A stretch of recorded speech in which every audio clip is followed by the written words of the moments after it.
Hello, hello, hello, hello. Hello, how do you do? Very, very well. Very welcome here to episode 5 of Motherland Radio. And we continue to talk about the beautiful revegetation and reforestation of the earth. I'm here in Sydney in the morning. Welcome. And I'm here, thank you, and I'm here in Islamabad, late at night, but awake and thinking about all things that matter to our planet Earth. So thank you for inviting me in the show. Oh, it's an absolute pleasure, and I thank you equally for coming here. So tell us what matters there. What's happening? All right. First of all, my name is Ramla, and I have founded a couple of initiatives here in Pakistan where I was born and where I've primarily worked. And one of them is called the Oneness Breakfast, which is an initiative about gathering people around food and talking about things that matter. And the other is the Change Makers Hub, which was a way of connecting people who are bringing about meaningful change in the world. And as I have progressed through my own work in bringing about change through education and then through giving nutrition to people's bodies and souls, things that have mattered to me. I mean, I have taught them that to me is the nutrition to soul, and then I have rallied for better food. I've come to a point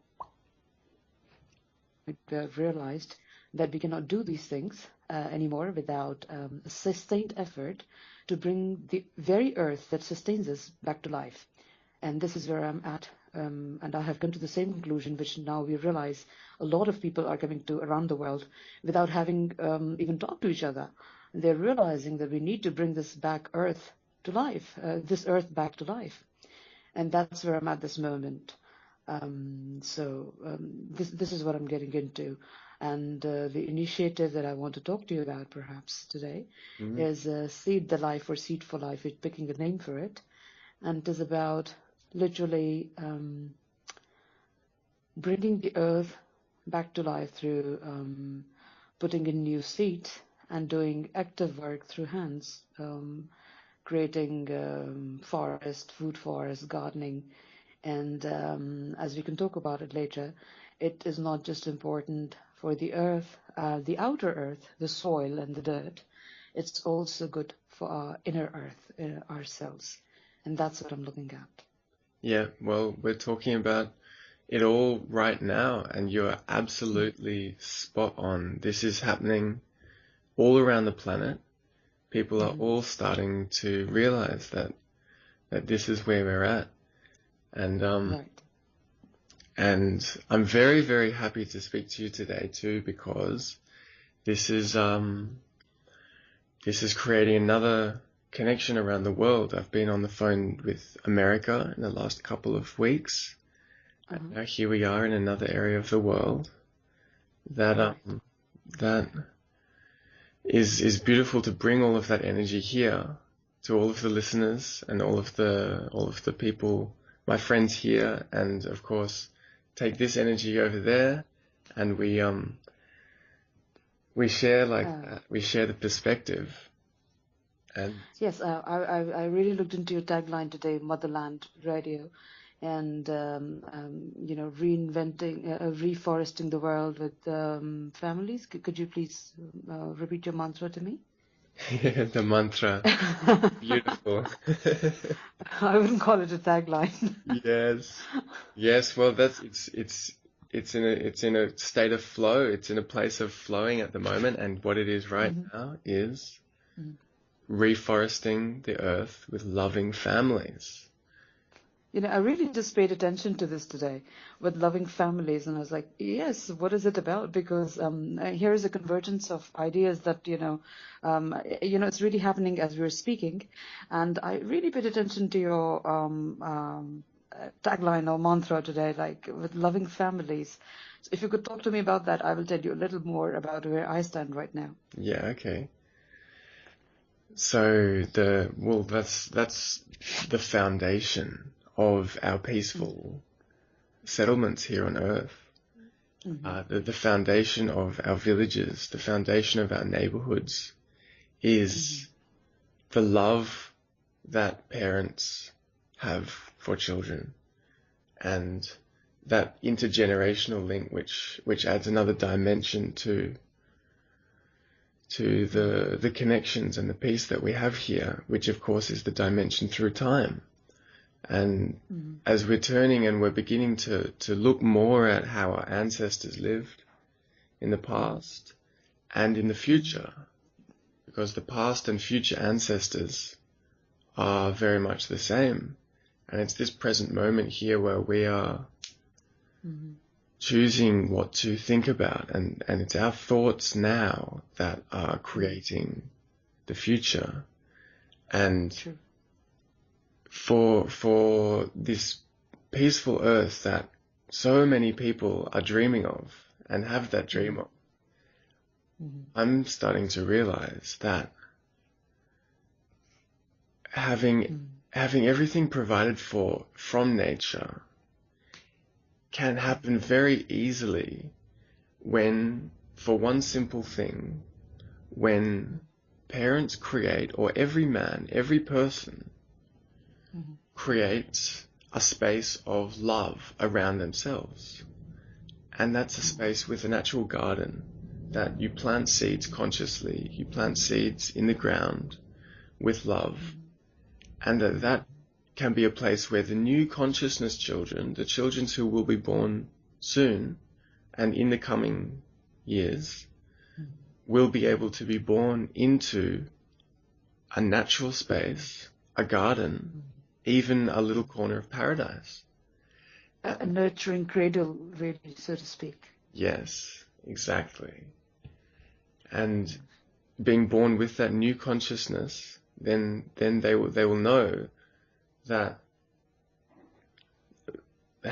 this is how the earth is meant to be, because it's a way that can provide the basic necessities of life very simply. Right. At the moment, I'm focusing in my own movements and activities here in Sydney on just the basics of life. So I'm thinking about food, water, shelter, and family around me. That's what I have at the moment, and I take all new ideas that come to me that I like. But here it's really about us learning to provide that for ourselves here. That to me is the big challenge for so-called industrialized or overly technological countries like here where we are in inner Sydney, is actually learning how to provide those things for ourselves in order that we can phase out the big lines of production and the big industry which is pulling too hard.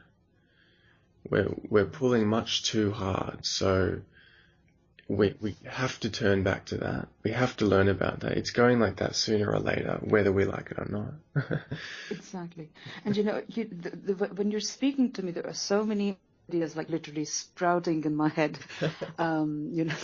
sprouting. And the first thing that you talked about is literally seeding life and reseeding life. And if you look back at the conversation, it's really both a metaphorical and an actual act. You talked about children, you talked about families, and there are so many ways in which, as I said, this activity is both spiritually healing and is going to heal the real earth under our feet, which are both very critical imperatives of our time. I don't even think we have time. I think it's a matter of how many people are going to be able to do this fast enough. And I come from the Muslim tradition, and there is an interesting saying in this tradition, which I've discovered also exists interestingly in probably other traditions as well. And it says, if you see the last hour approaching, even if you see the last hour approaching, and if you have a seed in your hand, plant it. If a seed or a sapling in your hand, then you plant it. Yeah. And it talks about equanimity, but now on the one hand, but it also talks about not losing the faith in regreening. And we are literally seeing the last hours approaching, in whatever manner we take it, in the last hours of our industrial civilization, the last effort that we can put into the system that is dragging people down towards nothing. It is not rewarding people anymore. I mean, I come from a background where I'm actually an MBA, a Master's in Business Administration, and I have seen the horrors of the corporate world occurring to me and occurring to people around me, how it was a fatiguing, dragging, spiritually unrewarding job, and it was a job through which we were, even if we didn't want to, extracting energy out of people. Now, I was particularly horrified by what I saw because of all industries, I was in the media industry. And it is one of the industries which, instead of nurturing the human soul, is literally extracting energy out of it. So there's so much talk about here. We have literally taken the energy out of our soul. The city I am in, Islamabad, is the capital territory of Pakistan. It is a naturally green place surrounded by hills. But the very room that I'm sitting in, I have recently rented a portion in a family house. And there's very little green inside. There's very little green. The house is not constructed in an ecologically appropriate manner. And for instance, it's winter time in Pakistan. It's November 2014, about the close of November. And one thing that I've noticed here is that the houses are not oriented towards the sun. So they are naturally colder. And I'm sitting here shivering in this winter, and I'm just giving you a lowdown on the situation that's occurring in Pakistan right now. Please. I'm sitting here shivering, like literally, it's hard for me to speak. You cannot really sustain this little small room that I've rented without a heater. And why we cannot put on a heater? Because electricity costs are exorbitant, and there is hardly any gas supply in winters in Pakistan. And that is, when speaking of the capital city of Pakistan, the urban territories. And if you start moving anywhere towards the margins of the cities or the borderlands of Pakistan, I mean, if we have time, we must really talk about what I've seen. They don't have the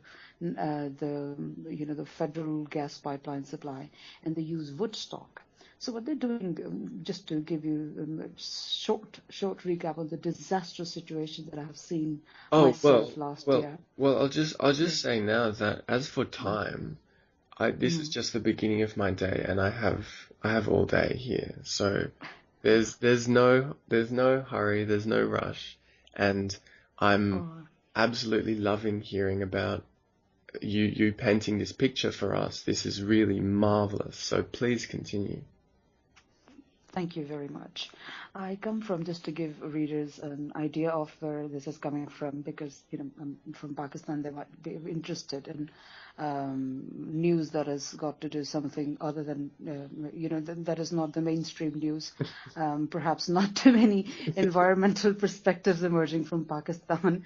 I come from the city Karachi. I wasn't born there, but I've been living there for the past 25 years with my parents. And the devastation that we have seen in the midst of this terrorism and all that, environment destroying and people's soul destroying, and I can't probably even begin to recap how I reached this point where I realized that there is so much violence, and through many conversations, through observations, we reached the understanding that one of the reasons why people of Pakistan are so angry and inhumane and desperate, oddly, is poor nutrition. There isn't enough nutrition. You look at the core of things. I've been in Pakistan, so I've seen things like people fighting over food in weddings. And I used to say, oh, ignorant people. And then at one point I thought, what is making them? What is creating or enabling this energy in which they're snatching at food? Like literally whacking at food in weddings. It's only recently that Pakistanis have got some composure at weddings. But if you go to, there have been some videos of political conventions in which they call on poor workers, and they're attacking food. Why are they attacking food? Certainly, it looks ignorant and atrocious, but they must be hungry. And somebody told me that one of the reasons why people are so violent is that they are anemic. They don't have enough blood, not enough hemoglobin. They're not being sustained. And you zoom out of the situation and you look at these people who are actually zombies. They are not getting proper nutrition. People don't have any idea of what proper nutrition is. Call it what you may, because the perspective that proper nutrition is vegetarianism or thisism or thatism. I just think it depends upon your ecology. What is suitable for you to eat, whatever it is, you must eat it. You must get that thing, in order for you to become a satiated human being. And a satiated human being only is able to become a grateful and kind human being. And if we're not being satiated, we have to look at what is disabling that. Where is our focus? Where is our energy? And now I went to, when I went to school, I realized that the focus was always on study, study, study. And I come from what you could call middle class, rather well-to-do as compared to the rest of Pakistan. Or at least I consider myself well-to-do. But nutrition was a huge, huge problem. And the issue was not that there wasn't enough food. The issue was that there wasn't enough focus on that. Our focus has been on who knows what, but in this competitive drive to go forward and forward and forward while not nurturing yourself. So here's one thing. Now, speaking of, come from Karachi, which is like the southernmost coastal city of Pakistan. After that is the Arabian Sea. And I have traveled last year to the northernmost part of Pakistan, bordering Afghanistan and China. I've traveled in two valleys, Shimshal Valley, which borders with China at some point, Chapursan Valley, which really leads into Afghanistan's Wakhan corridor, really exotic, beautiful places, a part of the larger Hunza Valley, which is part of the larger Gilgit-Baltistan province of Pakistan. And you would not believe it, the people there are starving. They are starving. For instance, in Chapursan Valley, they use wood stock to fire the stoves. They don't have gas supply. They don't have biofuel or whatever. They don't have, it's a distant valley. The people of the valley they say themselves, we have burnt the trees down to the roots. We've pulled out the roots and burned them, and now we don't have enough trees to burn. So at this moment, they're sitting in that place, shivering in the cold, with not enough fuel. And because the valley sort of borders with China after some point, they get their fuel from China as a subsidy or maybe as a gift or whatever, coal from China. But how long is it going to last? So there are people in the valley who are speaking about we have to do reforestation at a rate that exceeds our consumption. But the point is these are really high valleys, so trees don't grow there fast enough. So this is just one example of how we are devouring the resources at extremely fast pace, and we haven't thought about these things in times, which brings us back to this issue of reforestation of Earth. Yes. And this really brought it to perspective, and I was horrified. I could actually feel the pain in my body, like, oh my goodness, what are we going to do next? And the other thing that's happening is because there are no trees. So as you talked about, food is like the fundamental of things, right? As the trees go, they disappear, the food disappears. And when the food disappears, the systems begin collapsing. First of all, something occurred to me, and I say, you need land to stand on and food to move. These are two things that human beings need: land to stand on or live on, and food to move. When the food disappears, your movement capacity disappears or reduces drastically. And when the vegetation goes, your primary sources of fuel disappear. Even if you look at the oil sources of the world, at some point they came from all these trees and animals, right? Were compressed under the surface of Earth millions or billions of years ago, which means to say, if you're looking at a tree right now, it is a source of fuel. This is eventually. Trees have to vastly outnumber demands, and we're not doing that. So when a tree disappears, your food disappears, your nutrition disappears. When nutrition begins disappearing in a family, what really holds a family together? I realized the core, the animal thing that holds your organism together before relationships or economics comes in. It's food. Food sustains you. And when food starts disappearing from a household, relationships begin to collapse. Why? First of all, because you cannot participate in the economy. You cannot go out of the household and do your work. Or you cannot be your work. Imagine that, let's look at three archetypal roles. And here husband goes out and, work as a postman or a fisherman or chops wood or whatever. And suddenly this person doesn't have a job anymore. And here is a woman who caters to the household, raises babies, etc. And suddenly she cannot warm the stove anymore. The food. So you're a person who doesn't have a certain role in life anymore. So you're reduced as a human being. And the fact, suddenly I don't do this anymore because I'm starving, I'm so hungry that I cannot do this 5-mile radius thing anymore. It reduces to 3, it reduces to 2, then it reduces to 1 until I'm sitting at home and I'm a much less for human being until I collapse, I'm unable to be of anything to my for years of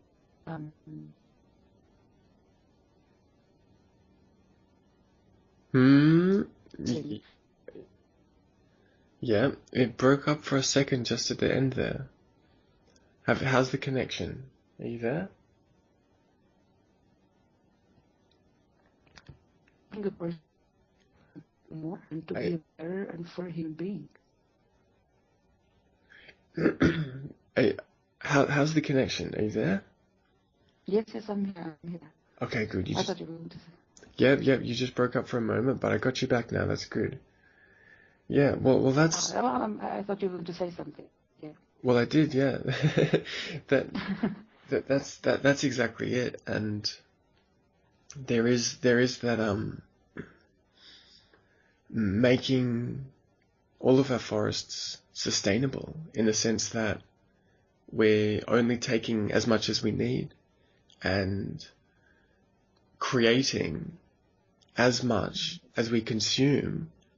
And in fact, at this point where we are as a civilization and as a human family all around the world, it is at the point exactly as you say, and as these villages have started to realize that we need to create more than we consume at the moment.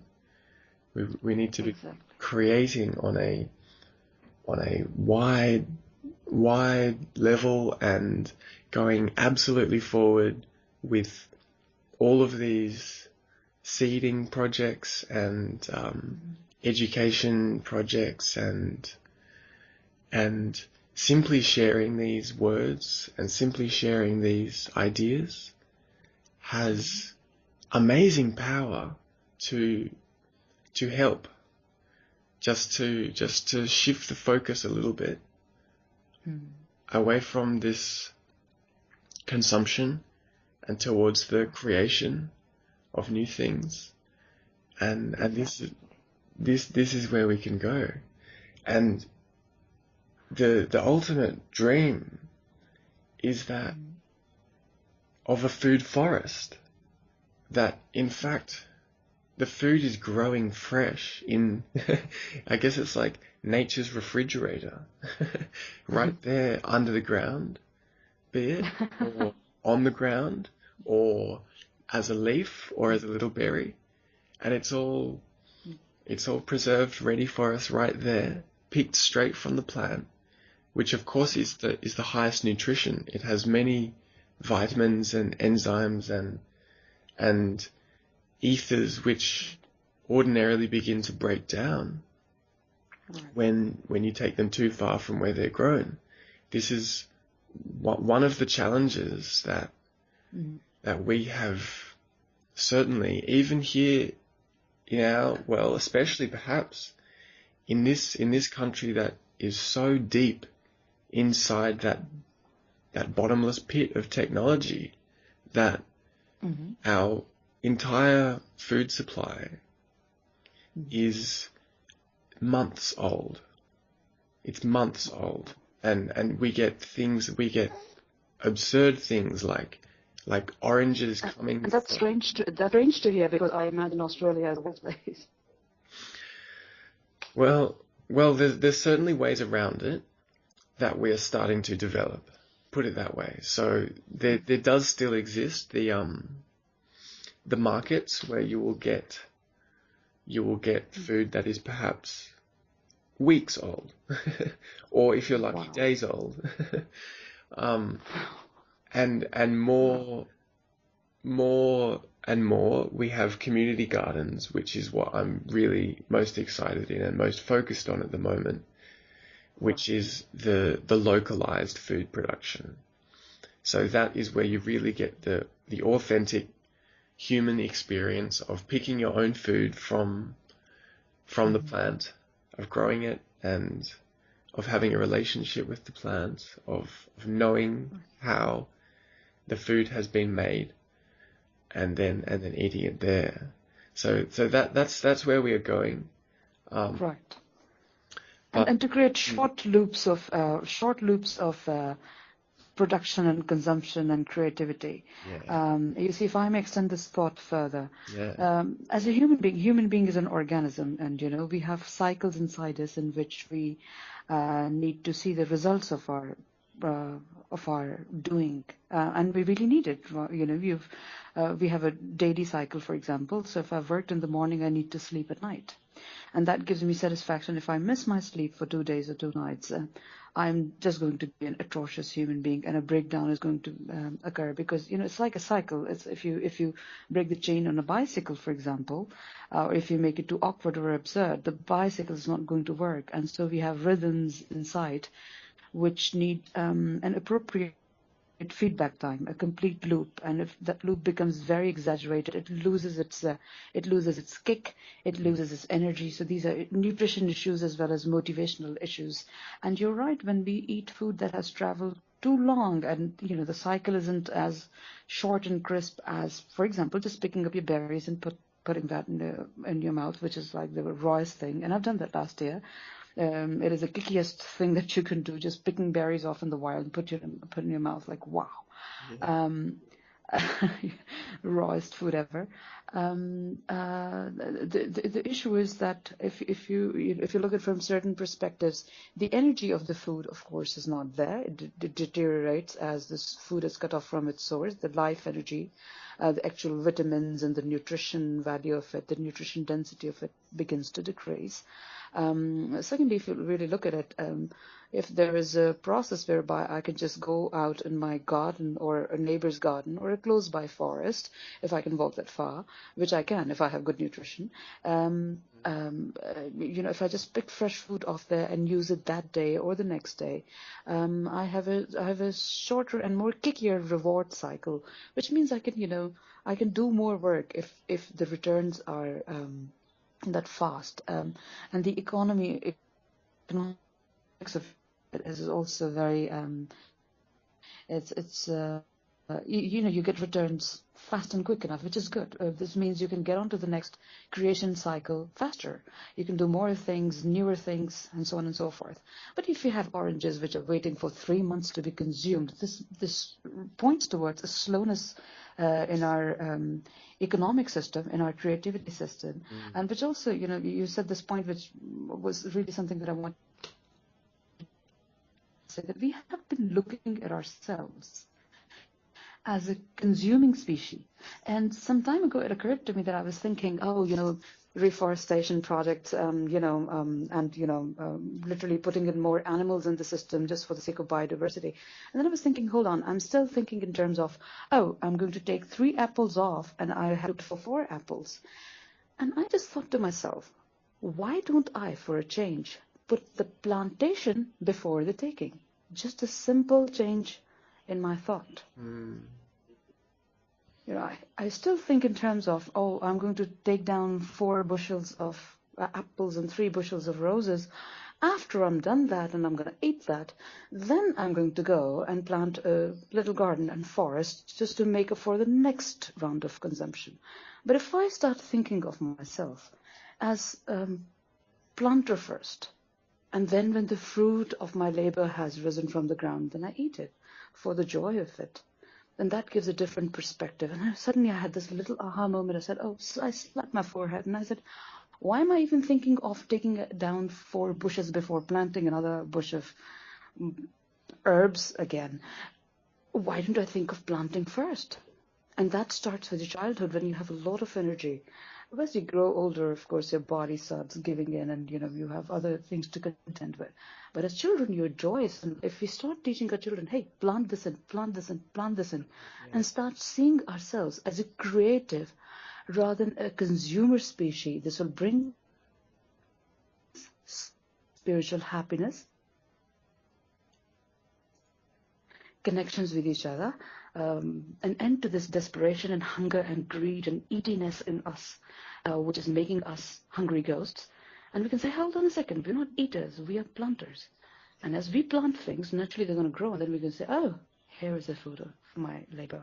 So this little shift in thinking of seeing ourselves as creators rather than consumers will help us. And then we have created, consumption is going to be enabled anyway automatically. So I invite the listeners to think about thinking of yourself as creators and doing it when when your heart is still beating, when your heart is racing with blood, when you're young, when you're children. So we have to start thinking about when we sending our children to school. Remember, I talked about my education, and it was all like, you study first, you become something, and then you earn a lot of money, and then you're going to give something back to the society. Which is the wrongest model ever. Because you're so tired by the time you're 33 and 45, like, oh, fuck, when can I exit the system? And then you want to run away and do all sorts of things. And I think this is just happening because we have this weird mindset where children who want to be creative, we say, stop, honey, you stop, Joe.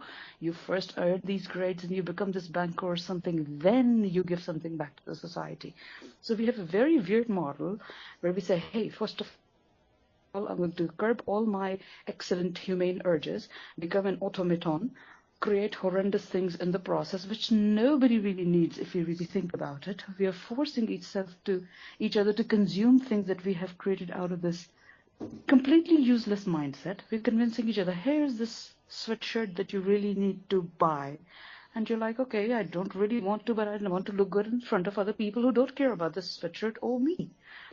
So we're creating absolutely useless things, which is creating a pressure on the environment. And we can all absolutely do without 95% of the, just metaphorically speaking, most of the things that we're doing. You say, hey, honey, start planting apples as your coursework. Johnny Appleseed. Yeah. Start doing. That's perfect. That's perfect. We're raising our children to be horrible monsters who they don't want to be.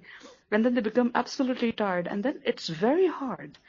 When you become such a hungry ghost, you don't have proper nutrition in school, you're vying for grades that you don't care for. In 6th grade, you're all anxious. Get this A. At least in, some of these subcontinental countries in China and part of Asia, it's like you gotta get that A. And in 7th grade, nobody cares about it. When you get cancer, first signs of cancer at the age of 35, everybody's gonna forget that you got A pluses and things of the sort. So we're creating an inherently sick society out of a sick mindset. And there was another radio program in Urdu, which I was interested in Urdu language, and I said, why don't we all just decide to give up the things that we don't want to do? Just say to each other, hey, I don't care about this new dress that you're wearing. You don't care about it. You went anxiously to this bloody sale to buy this Ferrari, which I don't care about. When you have, this spill the fumes at me, and I will say, oh, that asshole in that red car. I don't care about it. You don't care about it. Let's care about the things that we all actually care for. Let's delete this huge, humongous, horrendous thinking from our brains and ourselves and say, I forgive you, my brother and sister. You can do without the shit that you're doing with in order to appease me. I am not appeased. I'm still hungry. I still hate you for having that Ferrari. I still hate myself for having that Ferrari. After that, after we have planted those seeds and turned our thinking around, you know what? We may still end up with Ferraris. We may still end up with beautiful brands, but we'll be doing lesser of this for shittier reasons. And if I may use this language, but I really want to be frank with my audience, and we'll actually be happy. We'll actually be happy about the things that we're doing. And I will actually be happy about my neighbor having that Ferrari because we've done our hard work. And now it is the reward of our labor. It's not the snatching of things from each other. So I'm asking myself and everybody else to turn around their thinking, say, and let's start doing it when we are young, when our heart is beating. That's what we need to look at. And what told our species that you are a consumer when we could actually have created? You look at all the birds who are eating off of the land, but then you look at the labor that they're doing before that. You know, your honeybee is consuming whatever she's consuming, but before that, the work that she's doing is stupendous. And the work that the birds are doing and the work that the whales and sharks are doing is stupendous work. So they get to work first and then to eat also. That's fine. Eating is just a very little part of what we're doing. Eating, consuming, taking is a very little part of the enterprise. One of the things that we really need to do is to start looking at ourselves as a species that loves to work. We tell ourselves that we are lazy. We're not lazy, we want to work. And I also believe it. This is a far connection, but if you really think about it, might click in and you might have thought about it. You know, all these wars and violence that we do, sometimes they rise out of our frustrations of not having done things. So we all have all this kicky energy, this adrenaline, this is estrogen kicking in our bloodstreams. What do we do with it? We go to fight. Oh, we're looking at it. There are many programs that are coming up in the world in which war veterans are being put to the task of healing the earth now, like literally planting things.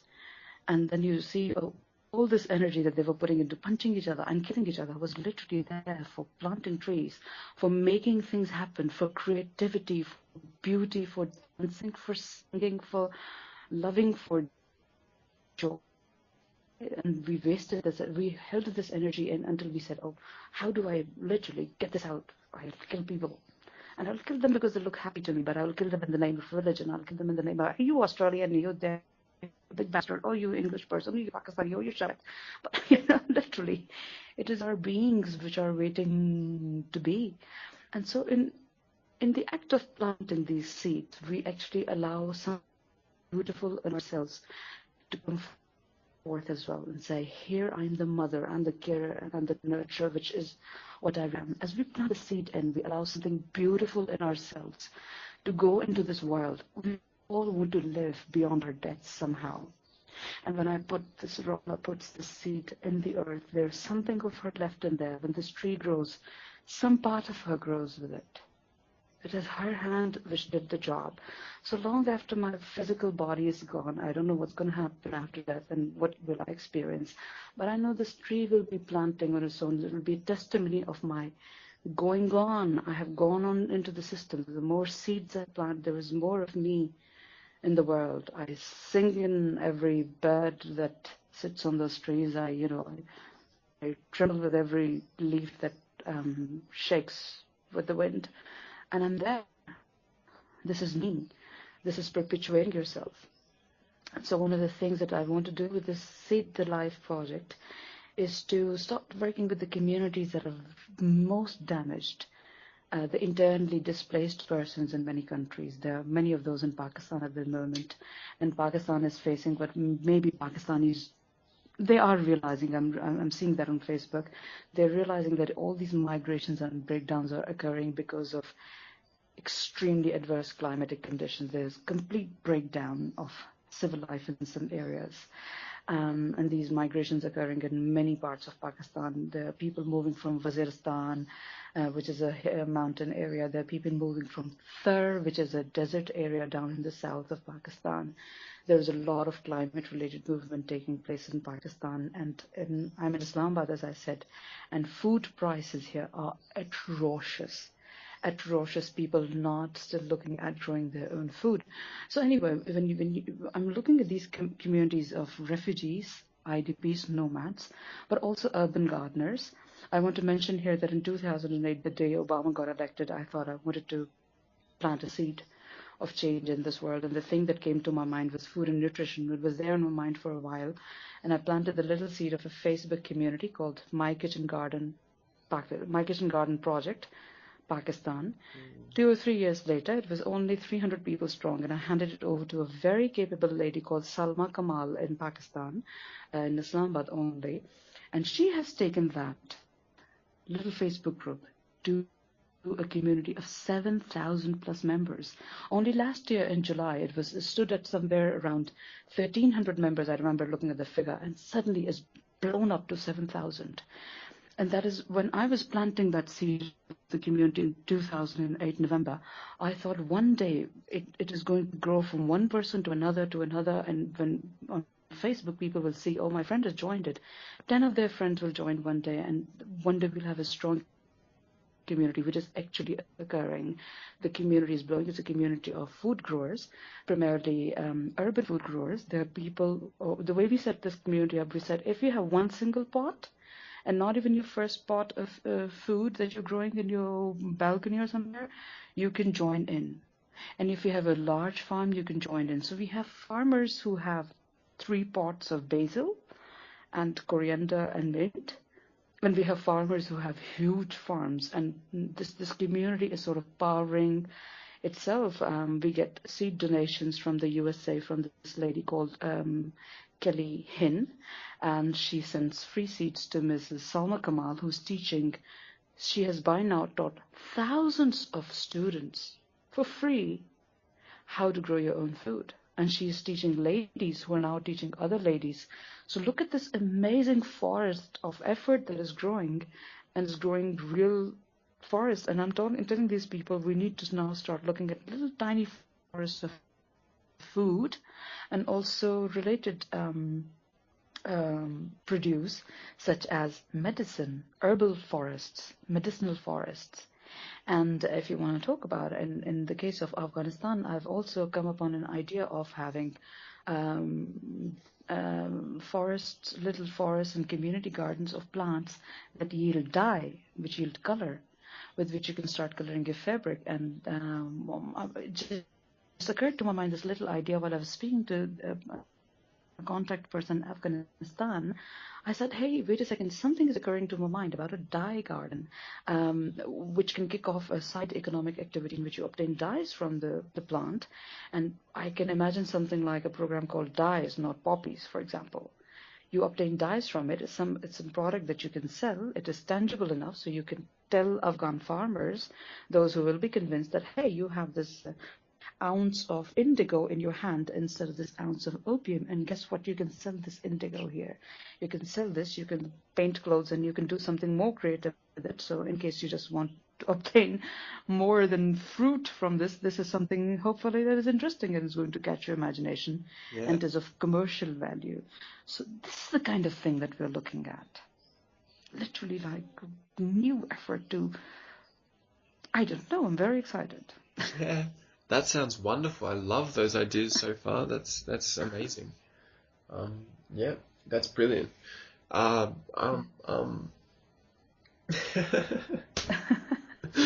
Yeah, I'm sorting through some seeds here actually as we speak. I'm just looking through it. Just sort of, I've got some fenugreek, which my friend sort of delivered a big sack of seeds to me, which the kind of ones just to sow and scatter around in the barren areas. And when the rain comes, it pushes the seeds ever so slightly into the ground, and they sprout from there and start the soil regeneration process.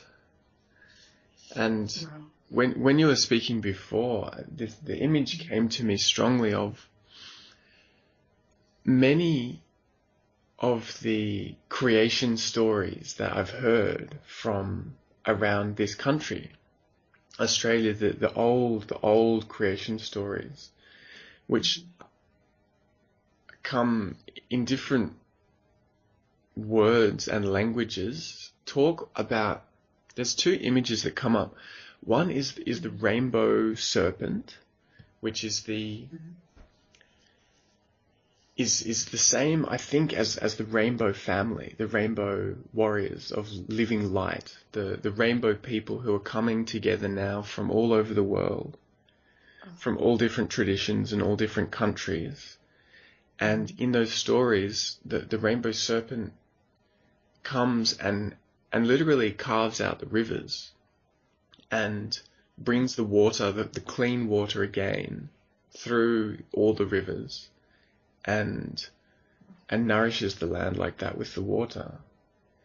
And the other image which comes out is the image of the creator being, the sky hero, the one who comes. Sometimes it's a masculine person, and sometimes it's a feminine person, and comes and walks through the landscape with big graceful steps, and in their path sprouts out flowers and plants. All where there used to be desert, suddenly there's abundant greenery. And just as you were speaking, I was reminded of these stories that when I was at university studying anthropology, and there it was presented to me as if these stories were of some distant past, that just happened a long time ago, and sort of that was that. But more recently, as I've begun to talk with people in these traditions, and talk with people familiar with these traditions, more as brothers and sisters and fellow inhabitants of the earth here, I start to realize that these stories are past and future, that they're actually talking about the future of this new creation that we're all embarking upon now together, and remembering those old ways, and remembering that there are these cycles of how these things happen and then happen again. And we're at that wonderful point. Yep. And to the story of personal awakening is when you wake up, like whack with your head. Oh, silly me! I'm a creator. I have been a creator all along, and here I was consuming like a goblin and a monkey. Yeah. And so realization of, hold on a second, I am a wonderful thing and a human being. And if you look at the human society right now, there's a lot of panic and anxiety, very palpable in some places. I'm literally meeting people every day who are now shivering and trembling, partly because of this gas, outages and without fuel. But this is literally this condition is not economic. It's not a failure of government per se. It is a failure of humanity and of being able to look at ourselves as creative things. What is stopping so many able-bodied human beings from doing things? What are they waiting for? And that brings I'm here connecting the dots. You've talked about this myth, and we have apocalyptic myths and other faiths also. I come from the Abrahamic tradition. So let me connect this tectonic plate with yours of mythology, and saying, hey, we hold the same mythology. It's just the name of the gods and the avatars and the comers and the goers are different, but it's this same mythology, same idea. And as you might know, in Abrahamic traditions, that is Judaism, Christianity, and Islam, and religions of this line, the so-called Western religions, we have this mythology of the second coming, of the way Muslims, the mythology I believe has transformed over time, but the most well-known version of it in the Muslim world is there will be an end of time when there will be this dark entity called Dajjal. Arabic is the name, and Jesus will come and slash the Dajjal, and there is, some people say, a person called the Mahdi will come and slash the Dajjal, and there will be prosperity. Now, I don't know if real persons or personifications are going to come. I don't know if Jesus Christ is going to come back or not. There's no opinion I hold for or against it. It is quite possible in the realm of possibilities when past and future is around us. We've seen strange things happening in the world, at least I have. I don't want to get into that side, but what I'm realizing is that, all right, if they are coming, at least my job is to help them, and in the process attain my own self-realization. So my point is to be on the right side of things wherever I end up. And the way I see it, it is quite possible that in higher realms of consciousness, or maybe when there's literally the last few of us standing and telling each other, hey, we need to still wake up. There were 7 billion of us now. There's 7 billion left. Can we please turn from consumerism to creation now? Because we are dying fast, or at least we're becoming zombies.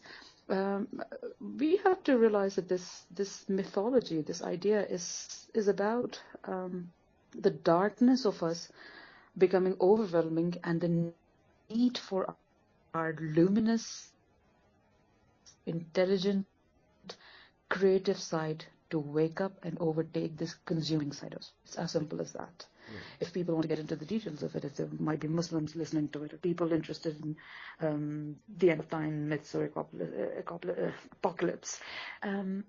As I know, the word Dajjal in Arabic means deceit. It said it's going to be a deceiver. And I say to people, do you realize what it means? It is a deception itself, the wrongness of your mind, the stupidity of your thoughts, the disbeliefs that you have. And this light that is going to emerge is really your own brain realizing, hold on, there's something I can do about this. And I'm here to eat. Well, it's all right. I'm an organism that is here to eat. But the side of me that creates is far more overwhelming than the side of me that eats. I eat a little, but the work that I do is far more overwhelming. And if we really look at our routines, really the work that we do, any work that we do, far outweighs the food that we eat or the things that we take in. And if we only start understanding this process, accepting this, loving it, and say, yes, this is really what I'm here for doing things, for participating in life, for being creative, for loving, for giving, and then at the end of the day, I do have a right to eat. And if there are problems in this cycle and issue, we can address it. But coming from this beautiful understanding, then we can argue. So coming back to the end of time myth is when you realize that you're here to give the luminous side, the creative side, the more beautiful side, the connective side of you, the giving side of you, the generous side of you, the bold, beautiful, courageous side of you, the warm side of you, overtakes your need as an organism, which certainly you do have. Light overcomes dark. Your own giving overcomes your own necessity. You will be given to, if more of us have this attitude, I give so much more to you, and at the end you give me a cup of tea, which I'm so thankful for. You do so much more for me than I give you an apple or a biscuit or something which you're thankful for. So we have to contain our taking sides, our needing sides within our giving selves, which are far more overwhelming. And it starts with education, it starts with thinking, it starts with conversations like this where you back your head and say, yes, this is what it's all about. It's all about turning your mind around.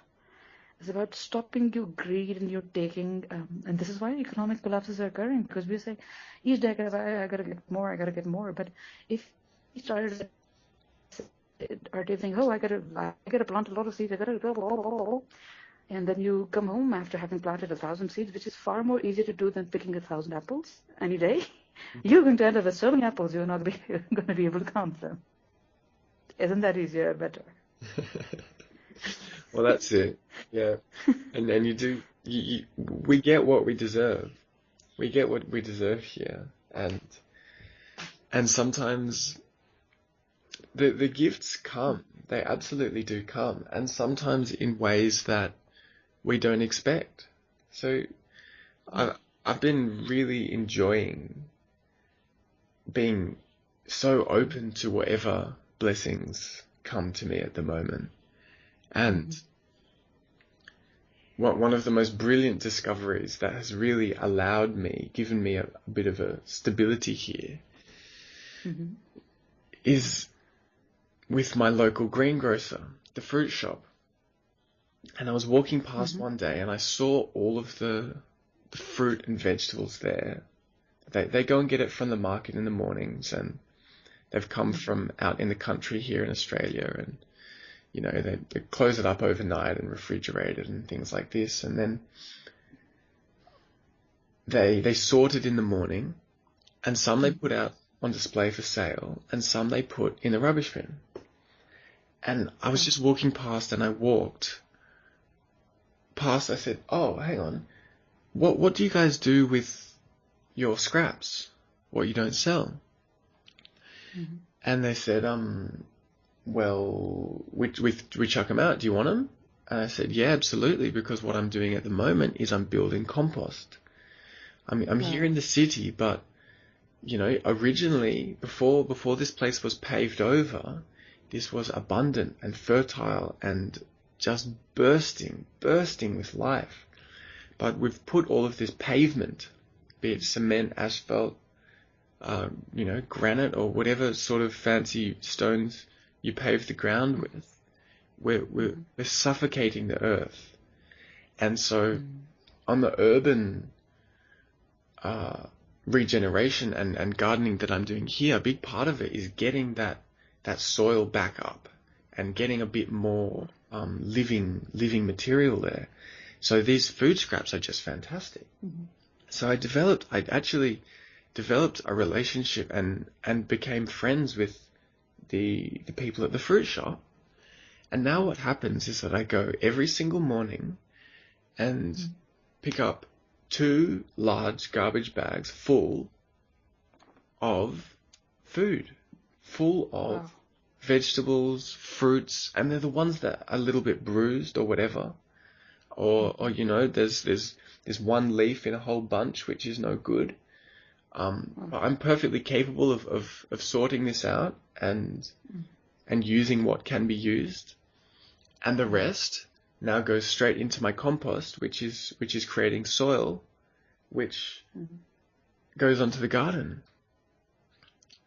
And this is wonderful. So you sort out edible parts from the completely scrap parts. That's wonderful. Yes.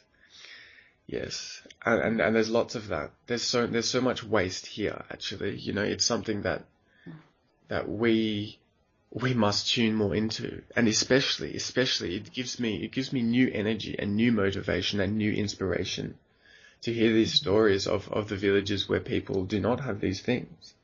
It's something that we know about conceptually, but the human voice is very powerful. It's very powerful, and to realize that where I happen to be here in the inner suburb of an affluent city that is reaping huge financial benefit from grossly unsustainable industrial enterprise, that many people of us here don't know where all the wealth comes from. It was a huge awakening process for me to go at age, this was a few years ago now, but it wasn't until I was, I guess, 20 or 21 that I first actually went and saw the coal mines, which is where the great bulk of our economic wealth comes from, is these mining enterprises and this huge agricultural enterprise. The Australian wealth or Sydney's wealth?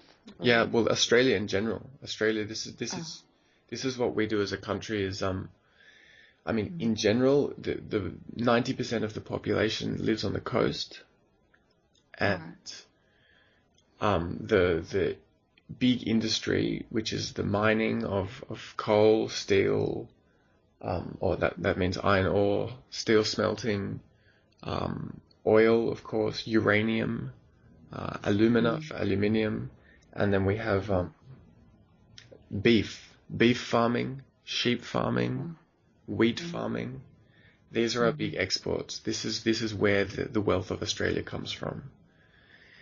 And when I went out to the country, and I saw from the center of the desert where the uranium mines are in the desert, the uranium mines, the nuclear testing sites, and the refugee camps. Wow. Yeah. Oh, there are refugee camps in Australia that I hadn't heard of. Really. Oh yes, that's it's nobody in the mainstream media knows how to talk about this yet. It's a divisive topic, but the long and short of it is that it's a challenge. It's our challenge to become human again, and to soften our hearts, and to show compassion, and to realize that it's not, we cannot have borders like this anymore. Right, and in order for us to balance this ecological equation, which has gone absolutely haywire, we need to make certain migrations, allowing people to travel to places which will make them healthier again, which will provide them safety and security. If we do not want a great part of human population to simply die off, which I think we are at the risk of, and also allow people to reach places where they can go and be creative.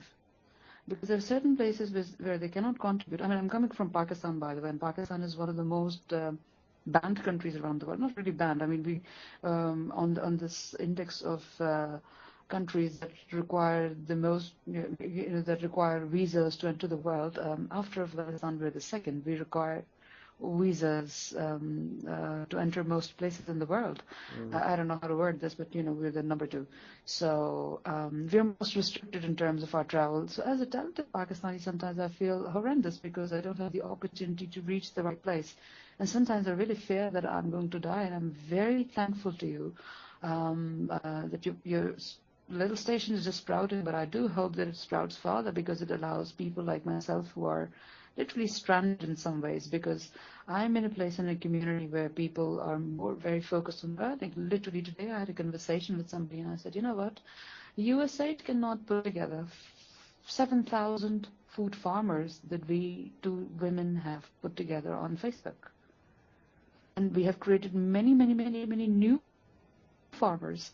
I literally just put the seed in. The greater credit goes to the lady who has actually done the work. I just have the credit for seeding the idea and putting her onto it and choosing the right person to do the job. So I take that little credit, but I say, 7,000 food growers is not easy together. Community of these who are connected, and in a country like Pakistan, imagine. But we've put this together, and she's teaching those people, and she's enabling people, and you can write for so you can teach people in your own community and send back the photos, which gives her the empowerment to acquire more seeds, gifts, and so on and so forth. So it's really a mutually an inwardly beneficial program that sort of reforests itself. By the way, I need to jump back to something. You talked about Australia having a huge coastline, which reminded me that this issue of reforestation doesn't just limit itself to flora. Reseeding doesn't really limit itself to flora. It engages fauna as well. We literally need to restock the rivers and the oceans with fish and with shrimp that we have eaten. I come from Karachi, as I say, and there we used to have this huge coastline with mangrove forests in which the shrimp would produce babies, and there's a sanctuary for fish and shrimp. But we took down those forests for wood stock, and that has created erosion in sea-bound areas. And the coastal line. Erosion means that anytime there is a seismic shock or something, the trees do not absorb it, and the erosion arises from, creeps up from that side. So every now and then the coastline communities are being devastated, but it's their own actions or the actions of somebody behind them, maybe landlords or whosoever. But we have burned down those forests. We have cracked them down, and also taken away the sanctuary of fish. We have overfished the seas. Until about some time ago, Pakistanis weren't really getting the better part of the produce that was being produced in these coastal areas. The best of Pakistani produce goes to greedy countries, including some of these Arab states, which I'm not very fond of because they eat up every best thing around the world. And another point that I want to say, this might not factor in the current discussion, but this perhaps is something that we do for the future, is that we have tied up good nutrition to having money, which is a horrendous idea. You take the best shrimp off the table for the richest person, and they are actually, rich people are bidding food off of other people's tables, wasting that food also. And we are not looking at, when we're talking about recycling everything, this thing that you talked about in the scraps bag is importantly to look at the whole cycle. Fortunately, I grew up in a home which felt very unfortunate at that time. It felt tyrannical. My mother, a botanist, and she taught us about this separating food. But now I've become so used to separating green waste that when this green waste goes to waste, currently happening in my new around to the idea of starting composting. I feel like this is real nutrition. I'm beginning to see waste, this green and brown waste, as food itself. So when I throw away, pea shells or scraps of tomato or carrots, I feel like, oh my God, I'm letting go of food. And I try to preserve little, what is it called, a head of carrot or something, to replant it. So I'm thinking of it already in terms of this is a living substance. So we need to start inculcating these practices in more and more people and start looking at the death side of life also. How do we deal with death? How do we deal with going away? How do we realize that life is going to emerge from this death and not let this thing go to waste before it just breaks down into complete and utter dust and dirt. So this thing, we need to not just plant the seeds in, but look at the whole cycle. Look at replanting and restocking the marine areas as well, the pastures as well, the forests with animals and all sorts of things, and birds and so on and so forth, and apiaries and honeybees and so on and so forth. And also then look back at the death of things. What happens with things when they die? I'm not going to engage the animal at the moment because I'm not very, I haven't really worked with it, but at least the plant side of it. What happens with these plants when they go away, when they die? As far as they are in our guardianship of human beings, and they're not, there isn't a natural cycle taking place somewhere in the Amazonian forest that I don't know of. What are we doing with the waste that we are creating, and how are we bringing it back to life? And the thing that you talked about, creating good soil, we really need to start looking at soil as a living, life-giving organism, like a mother. And like you don't starve a human being, a mother who's pregnant or something, you don't starve soil of its nutrients, of its really lifeblood, and start seeing it as a living organism teeming with life and potential, and we don't deprive her of it. I recently made a short video which said the difference between dead dirt, which doesn't have any nutrients, and soil is a difference between, soil is like a good human being with blood, and this dirt is like a human being who you've cut up and sliced up in 5 places and who's bled to death and doesn't have the energy anymore. They might look like an organism, but they don't have life anymore. They can't do anything. So if we let soil be devastated, and if we let soil lose its texture and content and its integrity, it's going to die. And if I just might insert this little point in, that soil retains its integrity by being rich in nutrients and also having plants in it, as plant roots that hold it together.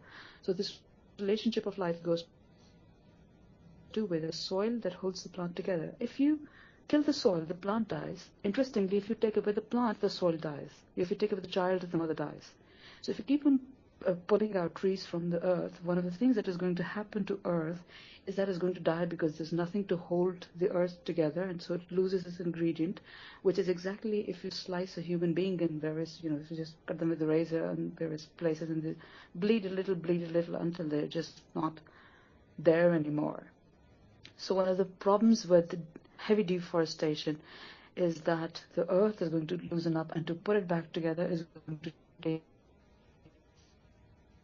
far more effort and far more resources to go in the first place. If it pulled out one tree, then you would need the weight of 4 or 5 or 10 or 50 trees to bring the soil back to the same point. So that's the danger of it. So, this is really something that we need to look at. Life begets life.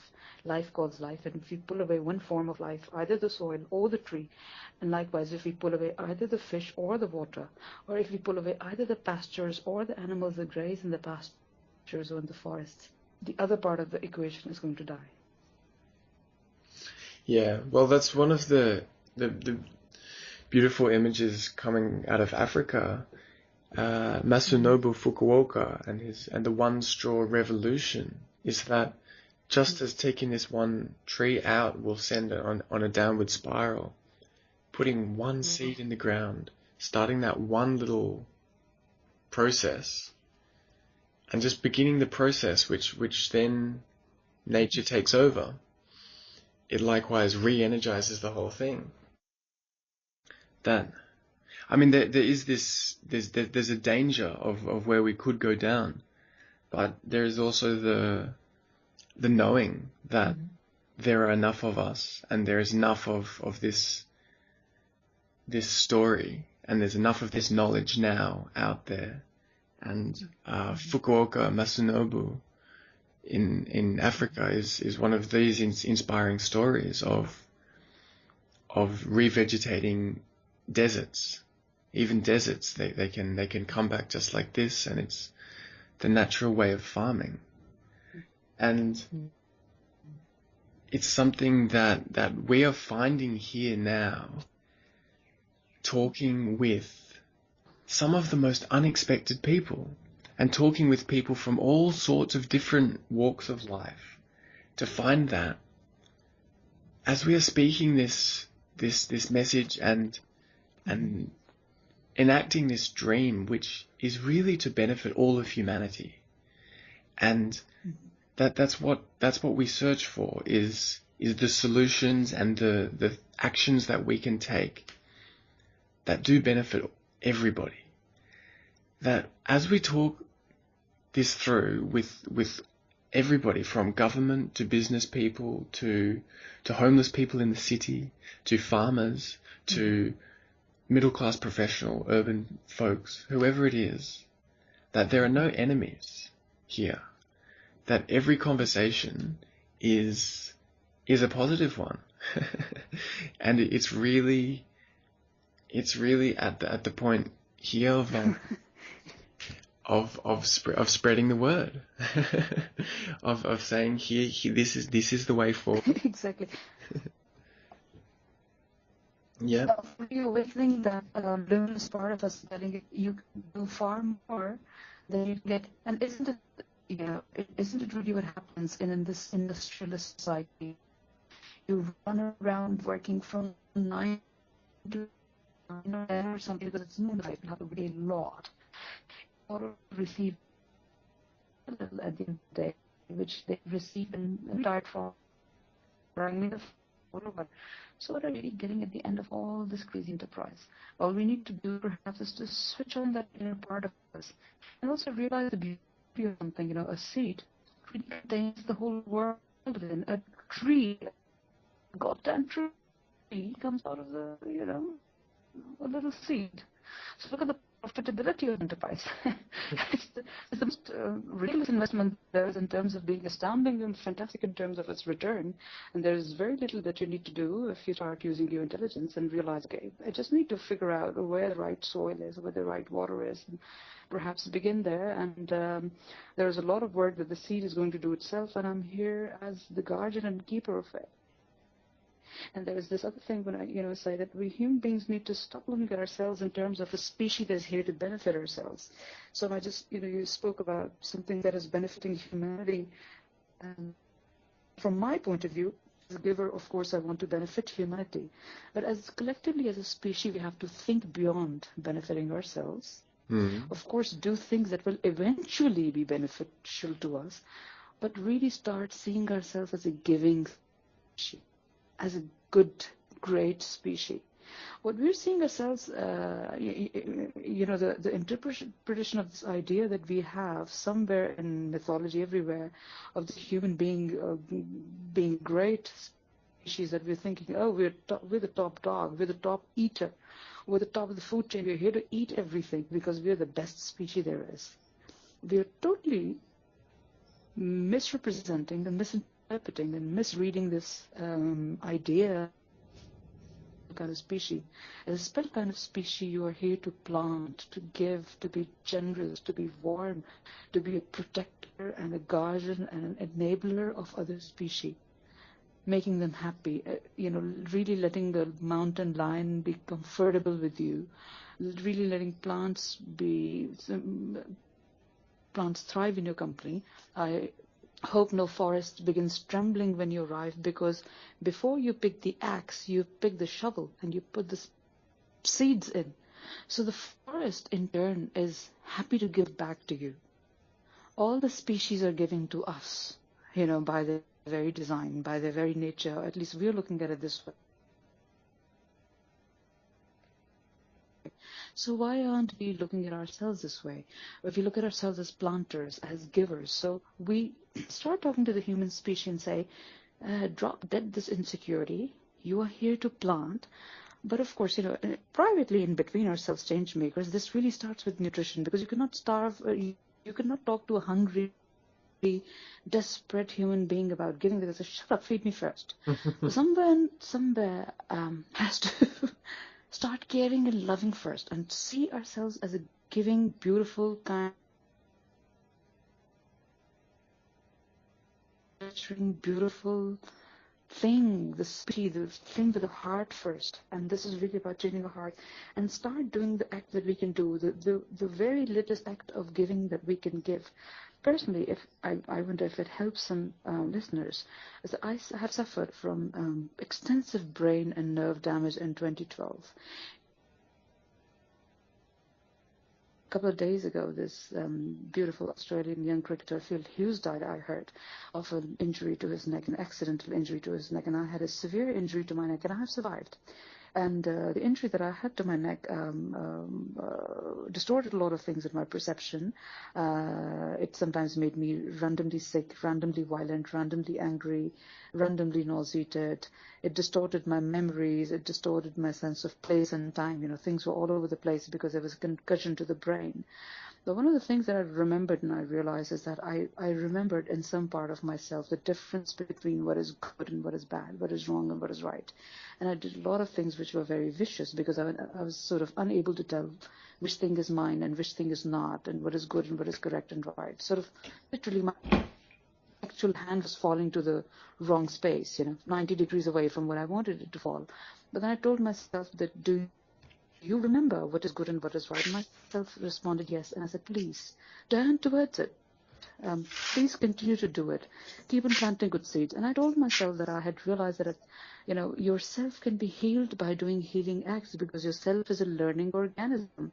So whatever of my physical organism is left, it might actually be healed, it might remember, it might restore itself as well and as much as it can over whatever lifespan is left to me, by doing things, by doing actions that are correct and right.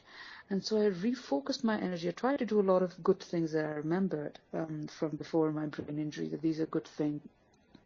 Talking about courage and hope and love and kindness to people. I spilled out a lot of anger and frustration as well. And as I told you, I come from Pakistan, where we faced a lot of terrorism in my own area, in my own neighborhood. Last year, during general elections in Pakistan, there were several bomb blasts, which sort of ricocheted through my own household.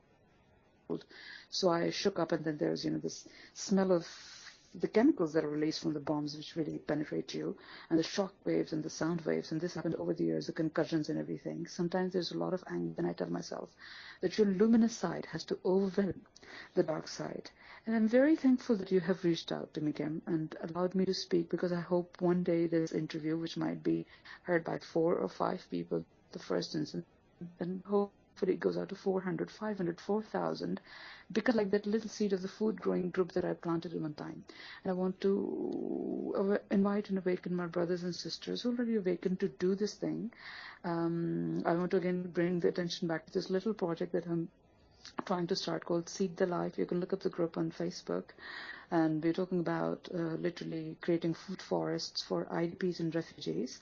Incidentally, I was trying to find a name for the idea that is coming to my head about a month ago.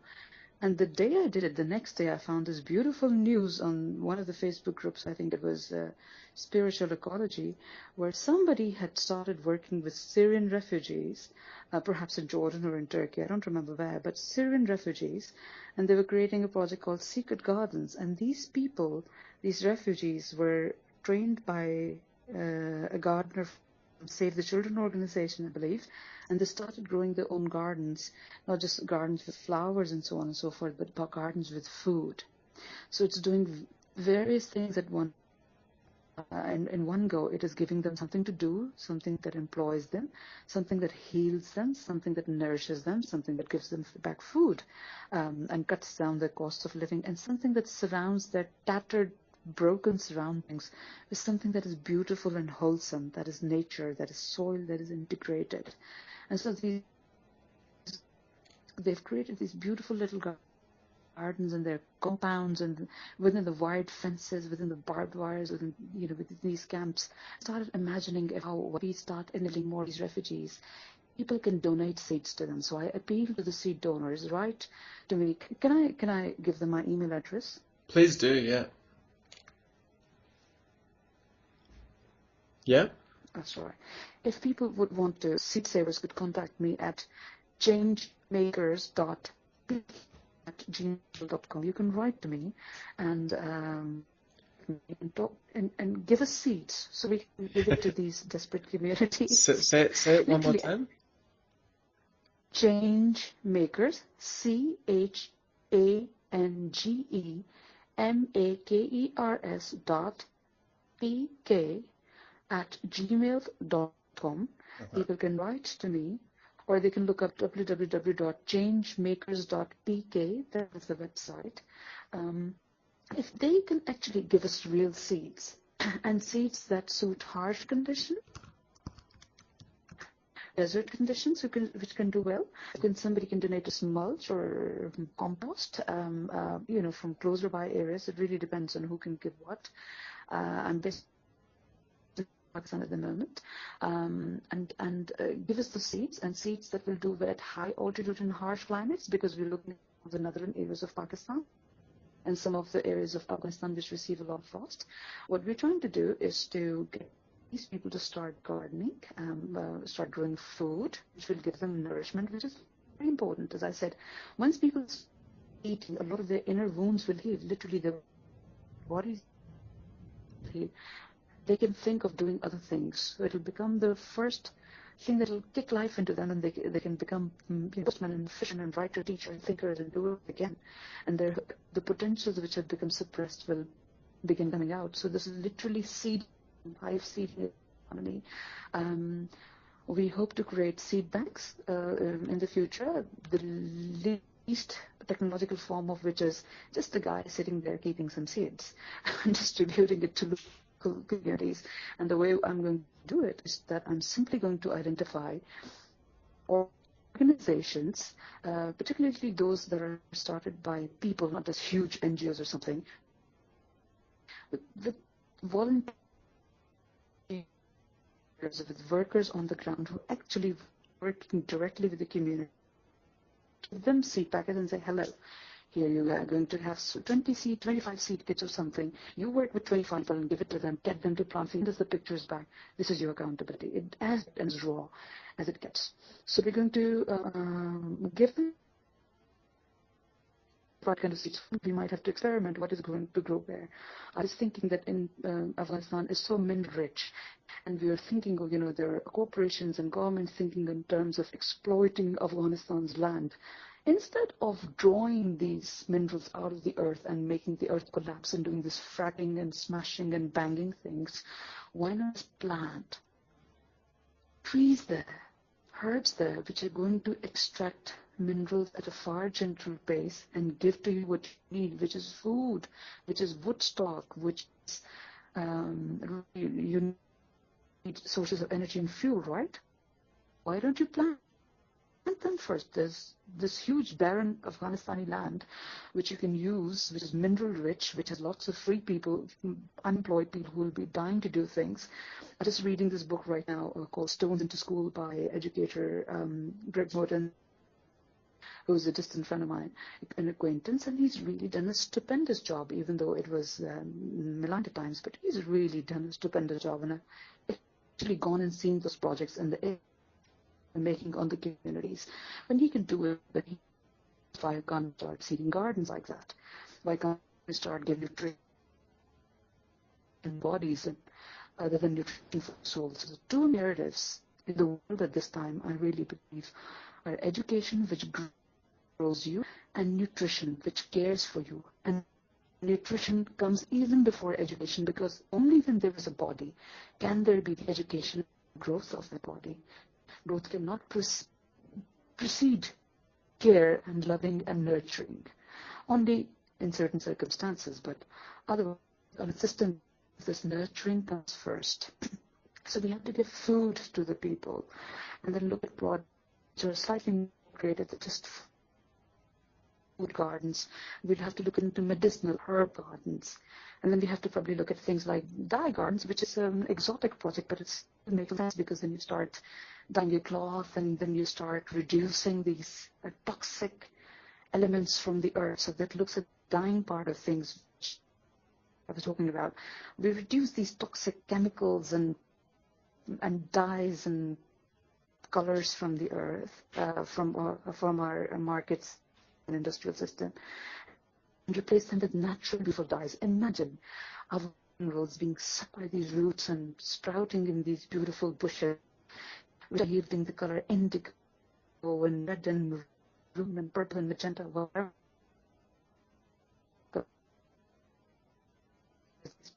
yield. And we hope to test them, and just allow and testing them really simply, not in huge, humongous laboratories. We say to a farmer, hey, you drop a few seeds in this earth and tell us, are they growing well over a season or not? And this happens, you start growing what is successful in your land, and just go with this intuitive method, which Fukuoka also, I believe, he tried the same thing. He started a few and let them sprout, and he studied them, and he watched. So bring this shamanism back to life, bring this ingenuity back to life, bring this to life, and I think people would really respond to it. So I request people to get in touch, look up the Facebook group, see into it, and replicate the same kind of things around the world in your own communities, in your own circle of influence. And once we have this echoing chamber going on around saying we can do this, more of us will turn around, start at it as employment, as job, as work, as projects. Hey, Johnny apple seed, there you go. Hey, strawberry seed, there you go. Start planting, and that's all I'm saying. Yep, aho, perfectly well said. And it doesn't make the hugest difference whether it's 4 people who listen to this or 400 people. I asked really directly. I've traveled around the world. I lived in Europe, and I lived in North America and Central America and South America. And eventually I came home here to the house where I was conceived and born and raised. And I was standing one morning, it was an evening actually, starlight, against the tree in the front yard here. And I realized suddenly to myself that out of every place on the whole planet Earth, this is where I feel most at home. And I thought, okay, well, great, this is the time to ask a question of the universe. And the question was, how do we get this message out? How do we tell everybody? Because it's clear to me that there's a message that is coming from the earth herself, speaking through many, many people. Absolutely. And that it's a message that is for everyone. And what is that method of broadcasting? Now, I'm interested in media too. What's that method of broadcasting that actually reaches all of the people? And the answer came in a few parts. It was keep doing what you're doing. That was a nice, just bit of encouragement straight away. So I said, great. And it was embody and enact everything that you're talking about. Do it. Just be it. And people might not even respond. They might not even look at you with their two eyes. But they get a sense. They just get a sense that is what's happening. That's where it's going. They might not understand everything first off, but they'll understand something straight away. So what the magic that's happening here is that all of your amazing ideas, I am now resonating them to all of my friends here, to every person who I come in contact with here. And so are we all in this network, in the fractal network of people who are tuned into these ideas. And that's how we broadcast it. We share these ideas, and then we go for them and we do them, and other people see that and they start catching on to it, and it goes from there. One of these ideas which is currently going around the world is and is totally aligned with what you're doing, so I'd love to share it with you, is this pay as you feel restaurant. So this is a place where people go to eat nutritious food in a dignified environment. So it's not a soup kitchen. It's with volunteer servers and volunteer cooks, and at a premises. And at the end of the meal, you pay what you feel. And yeah. So it's kind of like mom's home, right? Like mom used to give you, and then one of the kids would say, "Okay, mom, I'll help you clean the kitchen," and the other would run away, and you would be okay with it because that person wanted to run away, and you know what? You really wanted to clean the kitchen with mom. Some of us who wanted to do that. Yeah, exactly. Because we didn't want to go. And you know, thank you for bringing this up. You know, I love to cook, and you know, when I've always look at pricing my products, you know, like, how much do I charge? Is it too much or too little? And I suddenly realized, oh, shoot it, you know, if you just get paid well, people can pay you. I just suddenly realized, why isn't this part of my marketing curriculum or something? Just give me what you like. Don't make me think about whether I can charge you $1,000 or $0 or $1.99. Just do it. Yeah. Yeah. Just liberate me from this calculating and thing. I'm talking here about as a business person. Like, liberate me from this bean counting. Surprise me with nothing. And surprised me with a huge kit, and I realized, oh, this really liberates me. And by the way, thank you for bringing this up. At the Changemakers Hub, there's a website, as I mentioned, changemakers.pk. And I want to start a course there called Changemakers Academy. And by the way, there's this huge debate going on between people. Hey, should things be free? And the people are saying, I need to make some money, do something. I can't just throw away things like that, or I feel exploited. And suddenly, you know, this thing that you brought up is the most beautiful thing. Just do what you like. Just give what you like. Some of us want to give. Some of us cannot give even if we want to give. And some of us don't want to give.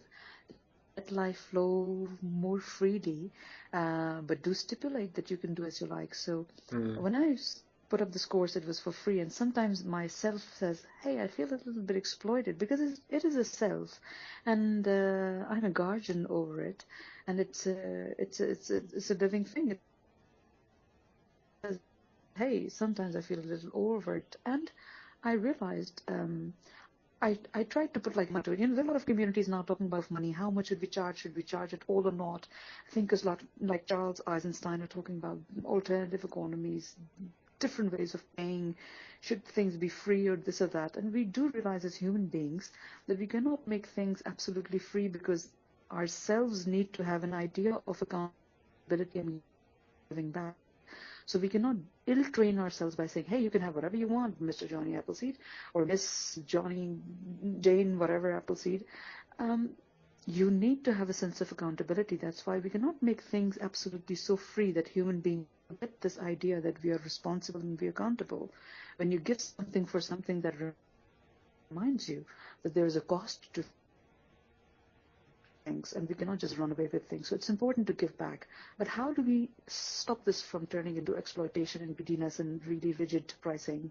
And I realized, I tried to say, okay, my course is going to be free, but if you need guided interventions, it's going to be for this much money. And then I realized I just don't like it. So I have stipulated to people on the Facebook group for the course, I said, you know what? Here's the only condition, that is your fee. That when you're coming for this course, you pledge something, the least of which, however, the most important of which actually, is your listening. You pledge something. You tell me why. You give something, or whatever that may be, of value to you, to somebody else. And that is your fee for the course. Pay as you like. Pay what you like. That's Pay beautiful. something. But do pay something so that you know you're giving to yourself. So thank you for bringing this up, that we need to say to ourselves, paying is important because you need to commit yourself. Payment is commitment. It is saying, I am giving a little of myself to this thing that I'm taking from the universe, because I am receiving, and I need to bind myself to it in order to close the loop, in order to close the connection, in order to remind myself that everything has a cost and everything has a return also. Just to make myself accountable, because that is important to us as human beings and organisms, but at the same time liberate ourselves, so give us joyfully and freely. So thank you for this wonderful idea. Pay as you like, what can you give? Yeah. And to remind ourselves that when we're taking something from somebody, we need to pledge something, if not immediately, then to the greater scheme of things. Just remember that we are accountable to all this beautiful, wonderful thing that we are receiving. Oh, that's it. And the restaurant has been very successful. They started in Melbourne. They now have 4 restaurants in Melbourne. They opened one in Sydney about 6 months ago. Wow. And I first saw of the concept in southern India. I forget which city it was in, and I've also heard of it in Indonesia now too. So The Seva Cafe in India. yeah, that The sounds. Seva Cafe in India. There you go. Yeah, and it's great that the ones here they get people coming in offering, a box full of food, or people coming in and offering to paint the place, or providing tables, and they've just been given 2 awards by the council as well for sustainability innovation and social innovation. So who could have thought this would work in like a so-called technological industrialized country? Because in India you would say, oh, they have this concept of serving in charity as part of their religion or their Gandhian or whatever. But I'm really surprised to hear about the Australian development. So bravo. yeah, they're making money, and they're as in that they have enough. That's it. It's because the people who can give and cover the people who can't, and we start to see that there is enough to go around. There actually is enough to go around for everybody. And that was that whole concept was begun by a Sri Lankan refugee in Melbourne. Wow. Now that's it, from so. And these kind of ideas that catch on, I thank you for talking to me about this, and I think it's perhaps time for us to close, at least for today. Maybe we can talk again, inshallah. And one of the things that you have inspired me with, so the last thing that I'll bring to the table today is the poem that I wrote, which I don't remember, so I'm just going to give a gist of it.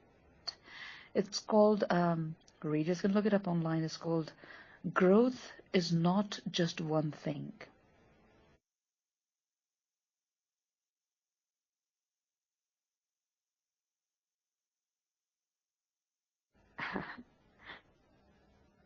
All right, so I'm going to conclude this. If the sound quality is consistent enough, otherwise we can catch up. And is the sound quality consistent? It's good now, yep. Okay, now it is stable. I will reconnect from what I was saying.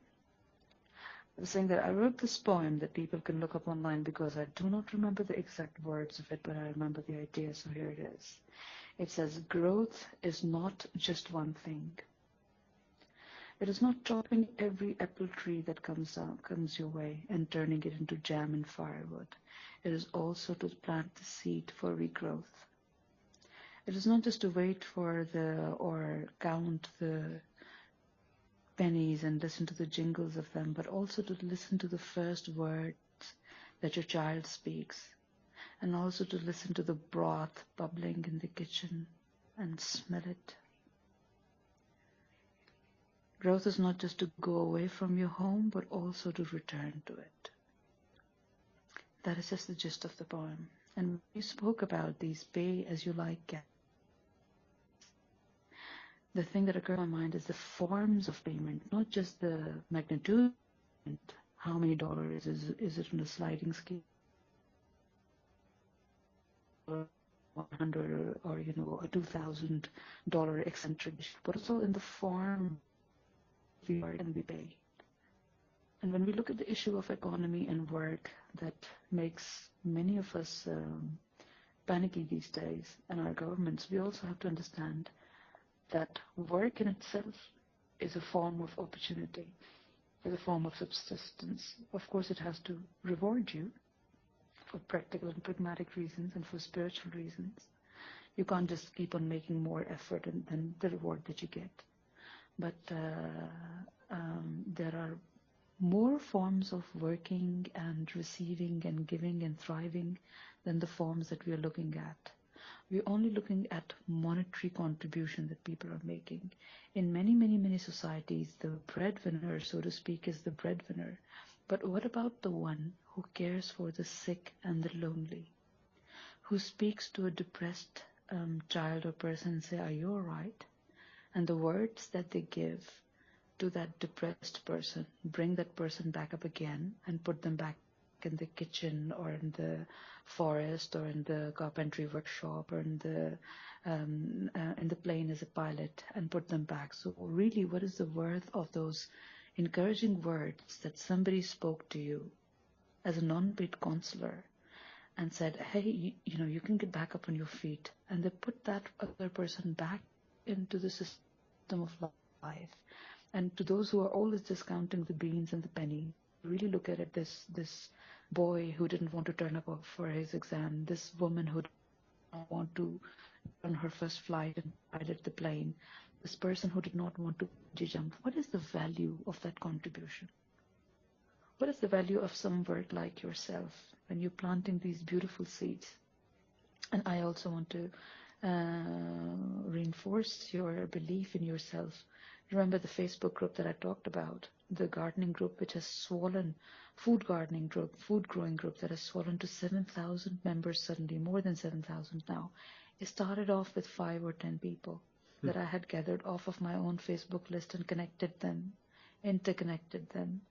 And then for years and years, for 2 or 3 years, it just had 180 or something people, 230 or something, 180 or 230. When I handed it over to somebody capable, and she took it to 1,300 people in the course of 2 or 3 years in July 2013. And suddenly by November 2014, it's suddenly 7,000 people growing food, exchanging food, and giving off surplus food to other people, which is sort of an unthinkable idea in Pakistan, where people have become very stingy because they're not thinking about nurturing and nourishing.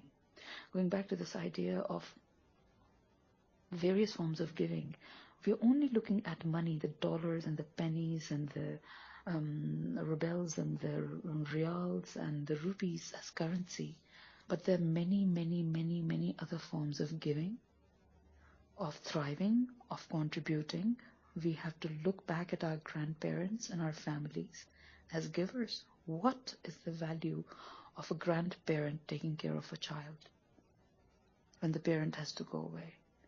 What if you had to replace that one grandparent with a substitute institution? I think you would need like a whole big compound staffed with 20 members who are growling about their jobs in place of one grandpa or one grandmother. So the value of one loving human being, what is the value?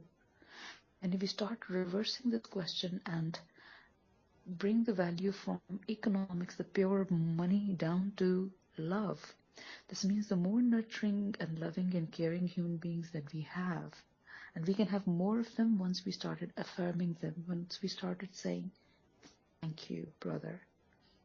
Thank you, Kem, for doing the job that you're doing. You're doing a wonderful job. It'll increase your heart. It'll fill you up with energy, which psychotherapeutic medicine cannot give you without driving you bat crazy and ineffective anyway. So if I say thank you for this wonderful opportunity to allow me to speak, sometimes I'm able to say these words that I'm saying to you right now, and that's why I'm going on and I'm so passionate in my own country, because many people are still not able to understand them. But there are many people in my country now who do understand them, but they're not connected. And for some brother to reach out to me from Australia and listen to me, I thank you, Kem, for doing the job that you're doing. You're creating wealth here. You're creating gold here. Who knows what our words will achieve one day? Perhaps you have a better vision of it. Perhaps one of our listeners will pick the seed up and plant it in a new, in a richer soil than you and I could ever imagine. So I thank you from the bottom of my heart. And I think it comes down to our brotherhood and our sisterhood and our motherhood and our childhood and our families. Thank you for being my brother this evening, this night, this morning. Oh, Thank you, yes. really. Oh, yes. I thank you. I thank you equally, very, very much for talking to me here, my sister. And that's right. Someone out there, and together we are awakening. Together we are making this wonderful, wonderful new time come about. That's here, that's where we are. And I'm very, very, very happy to have connected with you this morning. I was going to be leaving this morning actually, but at the last minute they called me and said, "Oh, we're not leaving till tomorrow." So I woke up and I said, well, if I get to have a good conversation with Ra, I think it'll be worthwhile that I stayed back for the day. So, and then it all just happened just like this. So At the right time. That's exactly right. So it's beautiful to connect with you, and we will stay in touch, because it grows from here. It absolutely does, and it is the will of us all to keep going. So thank you for your work. Your work is beautiful and it's inspiring, and it has already given me this energy that you talk of, and given us here in the people who are staying with me at the moment, and the gardening collectives we're working on. So it's all growing, and we shall continue to grow useful plants. Beautiful. Thank you so much for your time and for your listening, and thanks to the listeners who are listening in, and hope they gain benefit from it and plant these seed forwards, inshallah and amin, and thank you very much. That's wonderful. Changemakers.pk. We are the change makers. All right, so we'll talk again. We'll stay in touch, and we are connected, and we are together in this. Mm-hmm. I'll speak to you later. Enjoy the rest of your evening, and stay warm, and get a good relax. And lots of love to your little one too. Thank you very much on her behalf.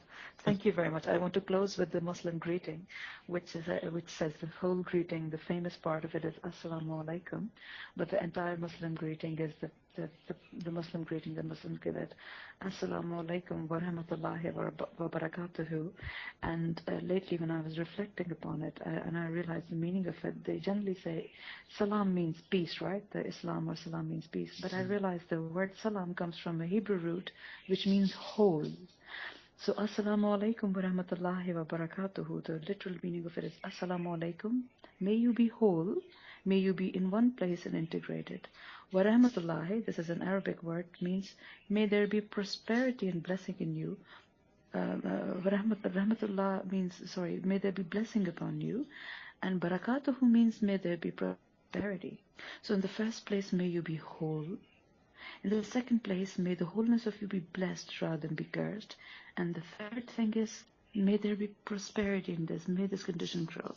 So Assalamu alaikum wa rahmatullahi wa barakatuhu to you and to all earth.